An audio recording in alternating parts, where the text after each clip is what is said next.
Thank y'all for listening to the Southern Style Podcast. We appreciate y'all being here. I'm Michael Lee. And this is Rick Henderson. Here the hell we go. There's a 98% chance we do not have it together.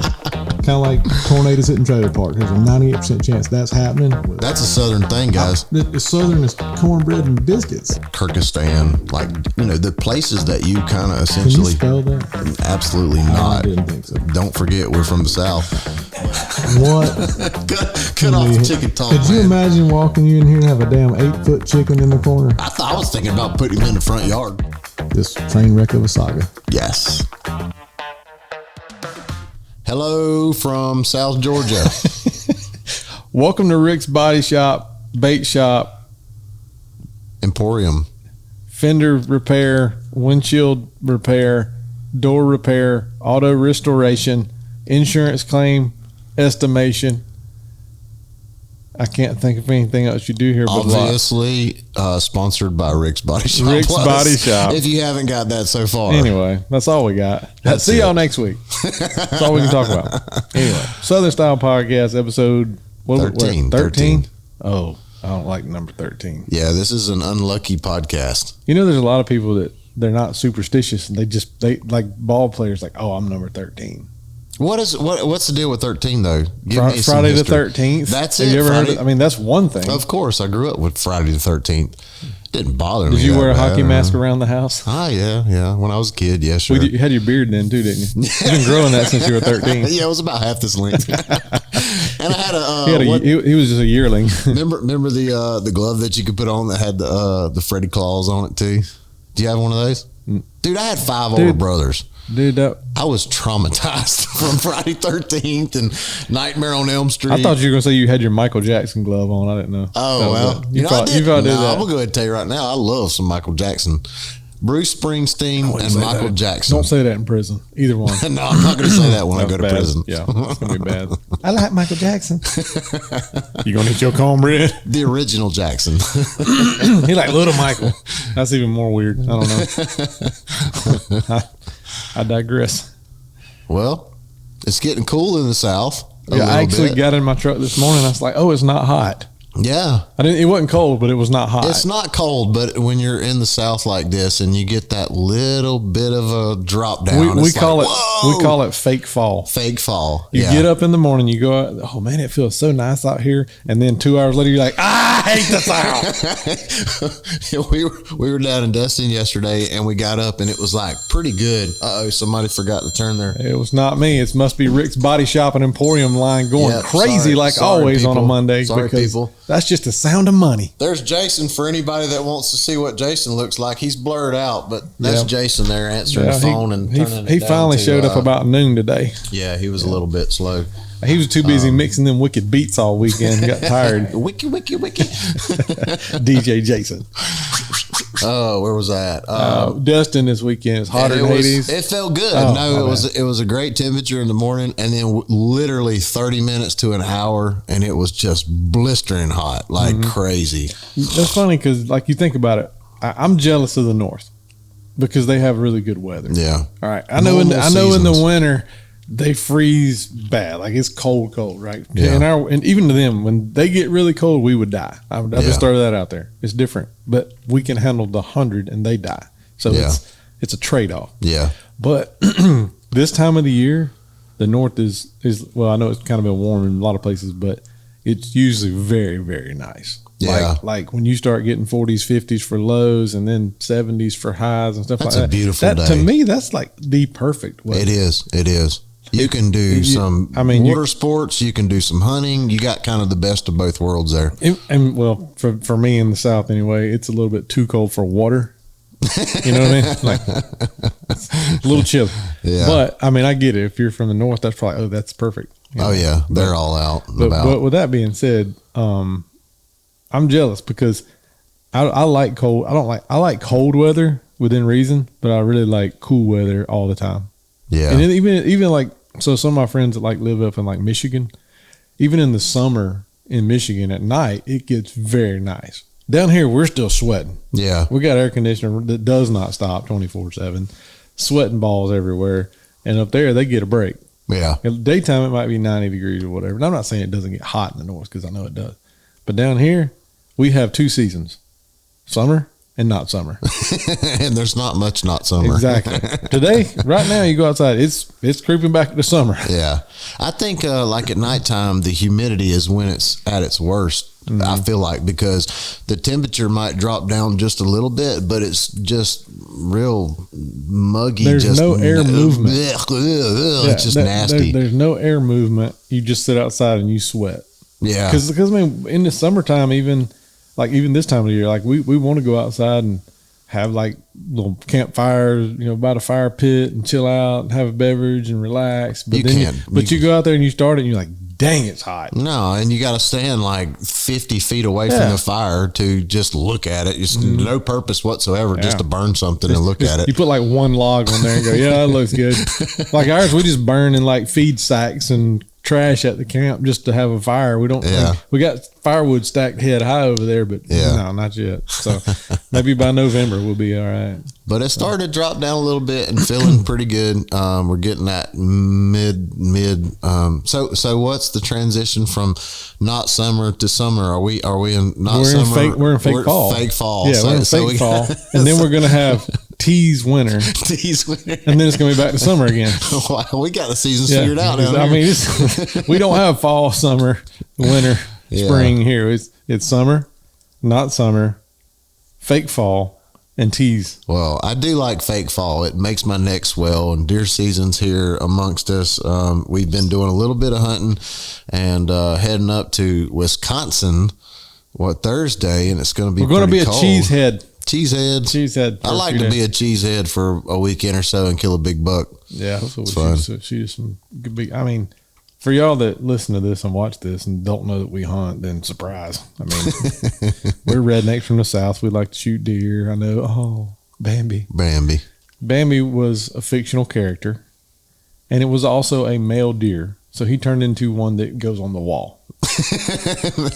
Sorry about his mom, but that's part of the management plan. And also for those that watch, I want to debunk Bambi a little bit, right? Okay. So if you remember the movie and Bambi's mom gets shot, and the whole anti-hunting Disney side of that thing, that's not possible. Deer don't have spots still in gun season. Yeah, in gun season. Yeah. That late in the year, there are no Bambis that time of year. These deer are mature. They're grown. They can survive on their own. And what if Bambi's mama would have run out in front of you in your car? So you're saying that Walt Disney was presenting fake news? Well, I mean, welcome to media 101, right? Anyway, sorry for any of y'all that are like, oh my God, you hate Bambi. No, I like Bambi a lot. I got deer in my yard every day. I don't shoot them. Yeah. There's yard deer. Yeah. Like you can cut the grass and they just kind of go, what's up, bro? Put some corn out here. Yeah. So a big mature buck with a swole up neck come out here chasing does, you're not going to pop him? That's not a yard deer. He's an invader. He's harassing my yard deer. There's a difference. A big difference there. He's a sexual predator. I have to take him out of the gene pool. Exactly. See? That's what deer hunting's really about, y'all. Yeah. We're taking out sexual predators because those bucks harass those does and they will kill them. They will. They will. Yeah. Them bucks will get on a doe so hard they will run her till she's dead. Yeah. And now you think about what Bambi's mama's got to deal with. We're helping the environment. Boats and hoes. That's all it is. Boats and hoes. He's full of it today. That's why it's Monday. I'm wound up, son. He's all jacked up on coffee from the QAD cup. Shameless plug. Yeti sponsor us. Yeah. We need. I don't know why. We need some dang coolers. We ain't shot nothing lately. I'm sorry, Rick did. No, we're starting to get on top of it now. It's that time of the year where we're going out and we're doing our hunts and getting some meat for the table. And Rick's body shop's getting busy. Honestly, no. I mean, so something. Month. I don't know. I guess maybe the fake fall is going to bring him out a little bit better, but we have not been getting any deer wrecks. I don't know what's going on. Well, if you'll get you a ranch hand bumper from Rick's body shop, then it'll cut down. That might be what happened. Yeah. We sold too many ranch hands back in the summer. I can drive in reverse and hit deer in mine. I don't even care. I got ranch hands on both ends. You run into me, you're going to total your car. Well, that's the deal. You know what those. I really want to do one day? I want to ride down the road on trash day and just hit trash cans on the side with that. I had a friend of mine one time. He come out here and he wrecked the front of his truck hitting a deer. And I talked him into, I said, hey, man, if you get a ranch hand, you might not be in such a predicament next time. He's like, yeah, well, let's do that. And a lot of times when you wreck a truck, this is kind of outside of it's with the customer then, but the insurance provider will pay for like the OEM factory stuff. And most of the time that's the equivalent to just putting a ranch hand full bumper on. So we kind of do that little transition, and every single time we do it, and this is covering our butt, but we always talk to the insurance providers and make sure that they're good with that, and they always are. And anyway, so this guy, he got his ranch hand and whatnot, and he called me about a few weeks later, and he said, man, I was able to try that ranch hand out. He said there was a dog or a deer run out in front of him. Oh, that's nice. No. Well, I mean, this was not intentionally. Like, it happened right off the bat. We just admitted he killed somebody's dog. Well, cool. he might have did, but you shouldn't have had your dog on the road. That's a big dog to hit a ranch hand, though. To hit a ranch hand? Yeah. Well, I mean, he smacked an animal. And it saved his truck. Let's say it was a rabid grizzly bear. Okay, well, he hit a rabid... For the sake of our listeners. He killed a rabid grizzly bear in South Georgia. And it protected his truck. And his escape from a zoo was killing small children. There you go. That was the deal. That's what it was. Just start over that, the whole conversation. So anyway, he tested it out. He tested it out on accident, and it worked great. It saved his bumper, whatnot. So then he got a wild hair that somebody had put... Now, this I'm not going to say the name of this customer. I would not do that. I'm not going to say the name of this customer, but he got a wild hair, and somebody put their trash can a little bit too far into the highway. So he thought it to their house. He said, "I'm so proud of this ranch hand." He said, "I can do whatever I want to with it. It's a bulldozer." My luck, if I did that, it would like roll down my door. I'm like, Rick, I gotta come see you, Michael. Where did all this green stripes come from down your truck? Well, that trash can was green, and I hit it. It'd be my luck that there would be like baby diapers like all the way in it. I thought he was going to say a baby in it. I was like, what? Where Maybe what? No babies. Maybe no babies. Dumpster babies. Never know, though, nowadays, man. I've seen crazy stuff. That's horrible. At least it wasn't one of the big metal trash cans they try to hit like a big dumpster. Hey, I tell you, some of those ranch hands are so beefy, though. I believe you could hit whatever you wanted to. I don't want to hit anything, really, at all. But it does make you feel good. Because I believe people, when they see that on your vehicle, they go, "Oh, I better be careful around this guy." Like, I don't want to hit him. I don't want him to hit me. It's going to go south real quick. What? So do you think there's more ranch hands in the South than in the North? That's a good question. I think Texas wins. Yeah. Teslas have ranch hands on them in Texas, I think. So. That claim to fame, a lot of stuff is Texas is sitting over there in the corner saying, yeah, Texas is really listening to our podcast. Yeah, good job. Good try, guys. Good try. We got this. You guys are trying. But yeah, I do love Texas. I do too. Gosh, I love Texas. Other than Georgia, it's like my second favorite state. Yeah, if there's one state that I would move to other than Georgia, because I do love Georgia, it would be Texas. What I love about Texas is, like, if we wanted to go hunting right now, you can kill anything. We could just go find something. Yep. Now, whose fault is it, Jason? My gosh. Gosh. This is podcast 101. I was going to say, this is like we've never done this before. Well, that's a Hinesville number, and it's not in my phone, so I don't know who that is. Somebody done gave that digit out, boy. They better not be. I done posted it on TikTok. God. Kidding. Jesus. Yep. Okay, what's next? Now, we shut that down. No, we just got back from Texas though, and that was an awesome trip. I thoroughly enjoyed that. That was so cool. It was a little bit different than any of our other trips for some reason. It just had that feel where we just, I just had a ball, man. I think they all just keep getting better and better every time. Oh, we go out the first day, and you shot big, all dad ram, big one. And with 20 minutes into the hunt? Yeah, like there he is. Oh crap! Boom. Okay, that was that. For those of y'all who don't know what Aoudad are, they're giant sheep. They're actually called a Barbary sheep. Barbarian sheep. Barbarian sheep. Yeah, they look like Conan the Barbarian. They definitely They're do. freaking jacked. You can't put them on your shoulder and tote them out. Well, teabagged. we proved that. You got teabagged by a barbarian. That's a different podcast. A satchel right to the ear. Yeah, Rick had balls on his face. I watched it happen. I was like, dude, that's gonna be. bad.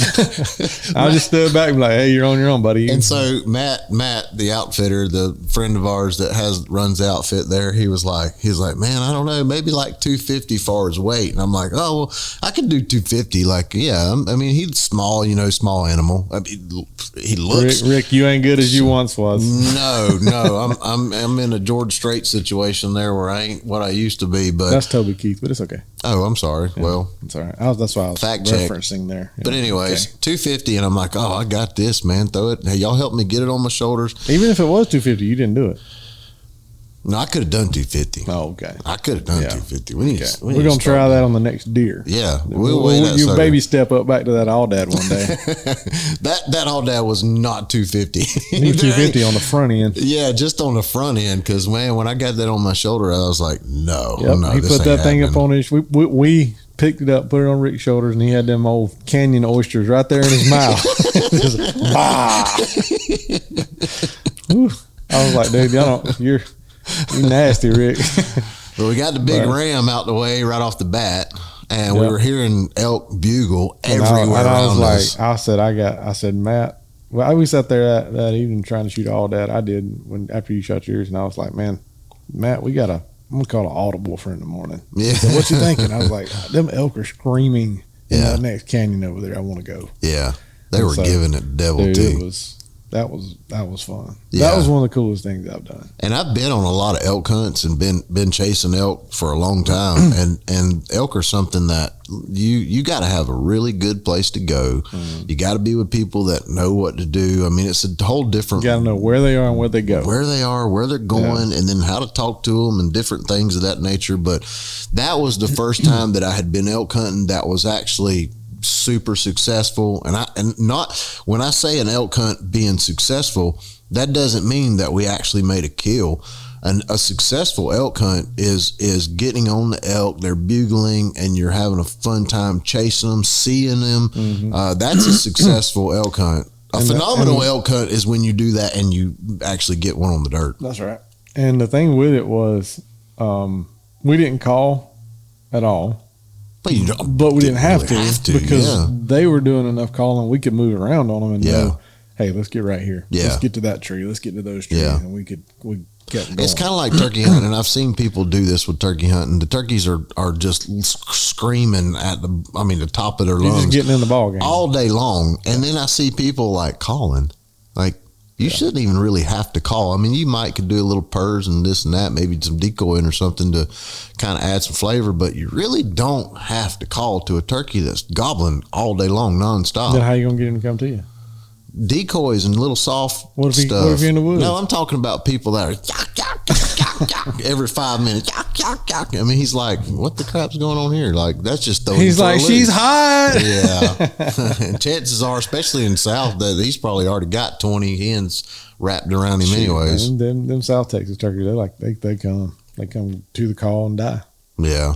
Well, those Rios, those are around here. Different. If you call too much, it don't work. But anyway, we're not talking about turkey hunting. No. We're talking about a Texas trip. Elk hunting was fun. We did that. I shot one. So for those of y'all that don't like people to shoot elk, sorry about that. Yeah, they're good. Just try. That's some of the best meat I've had. Yeah. And that's why we hunt, because we like to eat. Yeah. Yeah. Period. For sure. For those of y'all that now question why we hunt and shoot poor defenseless animals. Yeah.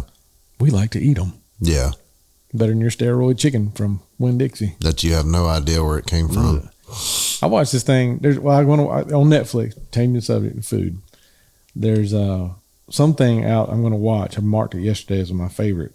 And it's talking about how you go in the produce section of a grocery store, and it's like the worst place to shop. Like all the chemicals on the produce. As far as what they did to the food, or just like that cleaning, lettuce, all this stuff. I haven't watched it. I got to watch it and I'll report back. But this little teaser I saw was like, hey, this is the one you got to be the most careful in this whole place. And I was like, what? Wow. We got bags of chili cheese Doritos over there. Yeah. And you're saying this is the worst place with the fresh vegetables? Because of the insecticides and I don't know. I got to watch it and find pesticides. Out. But that I was like, great. Now I'm just going to hunt all the time now. Yeah. I mean, I can go out there. All right, see that deer? That one's going home. See that elk? That one's going home. I know where that meat came from. Yeah, you know where that's at. Do I know what all they ate in their life? No. But it's But legit we're not out stuff. there eating pesticide lettuce. I promise you that. Yeah, yeah. There you go. Anyway, I digressed again. But Yeah. Rick made a 754 yard shot on another Aoudad. Yeah, a U all dad. Nobody knows what a U is. I know. You know, I realized that because a lot of my friends, when they were looking at that post, you know, we put up a picture of. Said you shot a little one. Well, no, they're like, what? What is that? It just confused What them. is you know? that? So Is that when, Bambi? So when you got antlered animals, those are and then like so deer, you know, bucks and does. That's probably here in the South is what most people are familiar with. But when you Like start talking boats and hoes. boats, Something like that. he's like, he must have watched Ricky Bobby. No, that's Step Brothers. Exactly. You must have watched that over the weekend. I did not, but that is one of my favorite movies. But when you have like rams, like goats and sheep and stuff like that, you have. Speaking of goats, rams. there's a Catalina goat, which Catalina wine mixer. So I'm just throwing it out there. Catalina effing wine mixer. That was a really That was an awesome movie. It's like Fergie and Jesus. So anyway, yes, there is. When you're dealing with goats and sheep. They're rams and ewes. Yeah. Which, I mean, most people should be pretty much familiar with that with sheep and goats, like in domestic world. But yes. But most people aren't familiar with crap. Have you not listened to our society speak today? I know. For those of y'all that listen to this podcast, we know you're the top 10% of this country intelligence wise. Yeah. So we know you know what we're talking about. Yeah. We're talking about those other people that we're trying to educate and bring up to our level. For those that aren't listening to the podcast, if you get a smidgen of this, you need to come join the top 10 elite. We are kidding. Rick reads at an 8th grade level. And I can't spell. So. But yeah, made a ridiculously lucky shot. That was not luck. Preparation and opportunity create luck. You were prepared with my equipment because you were shooting my rifle that I knew could do the shot. Yeah. And you were presented the opportunity. So we created our own luck and we were successful. Yeah, I guess. There you go. Okay. That's cheers. I just proved that we're good. Okay. All right. Well, I'll take it, but I still want to make sure that people know that I don't claim to be some freaking sniper or crazy. He's not. Definitely not. I've seen him hunt. He's not. If you hadn't had my gun.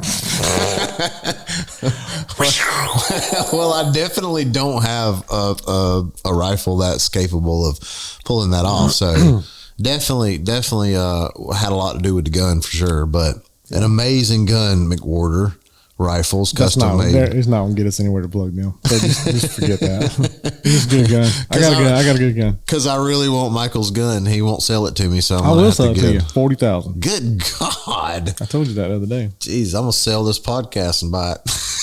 No, you have to pay somebody to take this podcast. You'd lose money selling this podcast. Yeah. Jason, give me $5. It's yours. Man, I don't want that. Jason, I'll give you 20 to take it. That's where we're at. Anybody want to buy this podcast, reach out to us, southernstyleguys@gmail.com. Yeah, we'll take 41,000. No, we'll take $40. Bucks. Hey, but anyways, made a long shot and it was fun, and we had a ball in Texas, and planning on going back pretty soon on a mule deer hunt. Can't wait to do that. But we got we got one trip in particular before that, so we're in that time when all the southern rednecks are hunting and killing and filling their freezer. That's where we're at in the world right now. Yep. But what do you want to talk about today, Rick? I don't know. We 20 minutes into this thing, and right here to the end of it. I hope you guys enjoyed. Well, that's my luck. My point is we can talk about whatever Rick wanted to next time. What? Good luck with that, people. We want to talk about why squirrels have tails. Hey, that's a good idea. Because if they didn't have tails, they'd be chipmunks. True. I just made that up.